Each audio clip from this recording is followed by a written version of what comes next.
Bienvenue dans cette sixième partie. Dans cette partie, nous allons voir les listes. Alors, qu'est-ce qu'une liste? Tout simplement, une liste, c'est comme un vecteur, mais au lieu de contenir des éléments du même type, une liste peut contenir une succession de data frames, de vecteurs, de matrices et même des listes. Donc, nous allons voir un exemple. On va créer un vecteur, on va l'appeler vec, qui va être une suite de chiffres de 1 à 10. On va créer un data frame, on va l'appeler df, qui va être égal aux 6 premières lignes de notre base AirQuality, qu'on a déjà vu dans l'épisode précédent. Et on va créer une matrice, qu'on va l'appeler mat, et elle va contenir une succession de chiffres de 1 à 12. On va lui dire by row true, et nrow, on va lui dire 4.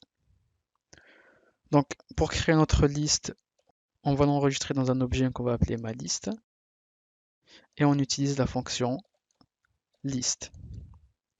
Donc à l'intérieur, on va lui dire qu'elle va être composée d'un vecteur, d'un data frame et d'une matrice. Si on regarde la classe de notre liste,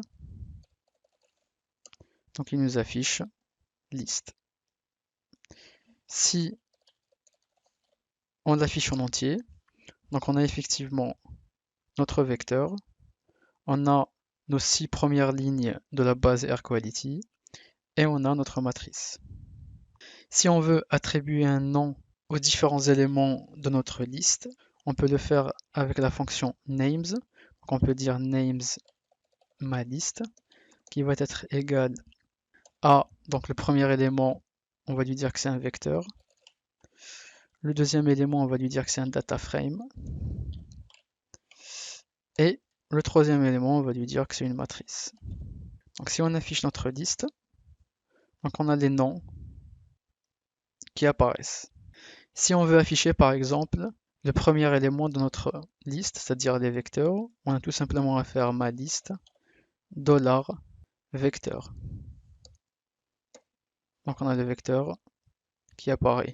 On aurait pu le faire avec les crochets, donc on aurait pu faire ma liste, mais cette fois-ci, au lieu de faire les doubles crochets, on fait ce qu'on appelle des quadruples crochets. Donc c'est des crochets à l'intérieur des crochets, et on va lui mettre le chiffre 1. Et là, il nous affiche notre vecteur. Donc si on veut afficher par exemple le cinquième élément de notre vecteur qui est à l'intérieur de la liste, donc on fait pratiquement la même chose, mais on rajoute aussi des crochets et on va lui dire le chiffre 5 pour afficher le cinquième élément.